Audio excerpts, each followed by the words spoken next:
So Parrotmon, I wasn't prepared. Let me tell you why I wasn't prepared. But I beat him, but I wasn't prepared.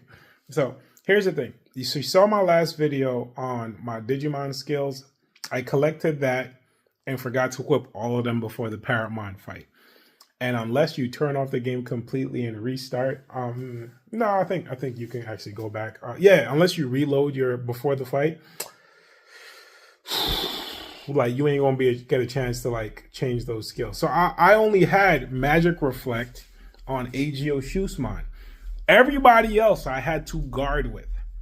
So long story short, I'm gonna simplify it for you. If you haven't watched my super long 16-minute video on the tube, Parrotmon, majority of attacks is magic attacks. Now he does do a couple physical attacks, but if you have over, I would say, yeah, if you have like over 8,000 defense, and like his physical attacks aren't gonna do much to you. But even though his attack is like 99999, like it's just regular normal attacks, right? But a lot of his energy attacks, the lightning, all of that, those are magic attacks, right? So one, you want to have at least 8,000, 9,000 SPI, as high as possible. 999 is the best you can do. So put your Digimon in the gym. This for Mega Plus, by the way. You don't need it to be that high because you can use this strategy for any difficulty, really. But specifically, my strategy is for Mega Plus, FYI. So yeah, so you want to have over 9,000 SPI for this man, right? Not only that, you want to have Magic Reflect. You can't use items on Mega Plus, so make sure you have a Digimon with X Aura and X Revive. Did I listen? No. I'm giving you advice. I was able to like survive by guarding from time to time when he does his ultimate attack. But honestly, like if I had this equipped ahead of time, it would have saved my life. It's 100% chance to apply Reflect Magic. You also take no damage when you're reflecting that magic. So that move where even if you guard it would take off half my life with that amount of SPI. Half. I would actually take 0 damage and reflect the damage back on him. And if you have all of your Digimon doing it, it's a massive amount of damage. Instead, I only had it on this guy. So I was struggling. And he needs it. Like, you know, you can't really mess with his stats like that, unfortunately. Right? Like, he's not going to get 999 stats like that. At least not from what I know. Maybe if you like play enough and all that stuff, but yeah. So he was able to survive a lot of the attacks because of Magic Reflect. And thanks to Homeboy right here, really the survivability is thanks to Homeboy healing with Fortifying Charge.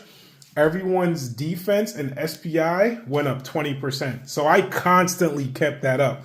And if for some reason he died because Parrotmon would focus in on him, then I would bring Homeboy out. Now he got weaker SPI. I'm going to go put him in the gym for the next video. So he's up there. But yeah. Again, that 20% defense and SPI buff, survivability was insane. So, unfortunately, because only one Digimon had Magic Reflect, the fight took about 20 minutes long. So, I did it the super hard way. But, again, I've mentioned in my last video, you can lose a Pokemon to make it faster. But yeah, in this case, Magic Reflect on everybody with some X Revives, because again, you're not allowed to use items. I can't say that enough. I can't emphasize that enough. And you should be good. And then I'm doing the stat debuffs with Chronomon Destroyer mode, whatever. The bad chicken of time. And I'm clearing because he will boost his init and his defense. And I'm clearing those stat buffs with Holy mode. Right? That's the good thing about having the chickens. One does debuffs, one clears enemy buffs. And the one that also does debuffs also buffs everyone because of Fortifying Charge. So that's my combination. Also, if you're fighting BlueGreymon, because I'm not doing a video on BlueGreymon since I already skipped him, he's much easier. He's all physical attacks. You do attack reflect, except for on AGO Shusman. On AGO Shusman, you're going to do circular defense. That's why I love this.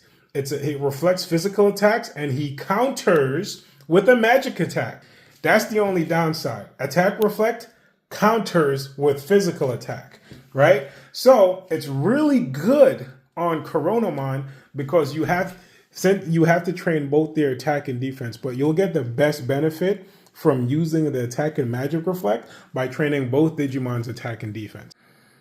Right? So he counters physical attacks with a magic attack, and then he'll counter magic attacks also with magic attacks. So that's actually really phenomenal using him. Again, you can't train his stats. He would be doing a lot more damage if I could. Anyway, if you do that, you'll find yourself taking down Parrotmon on Mega Plus mode, no problem, even if you don't have 999 stats. But you do need a comfortable over 7,000. I hope this video helps, and thanks for watching.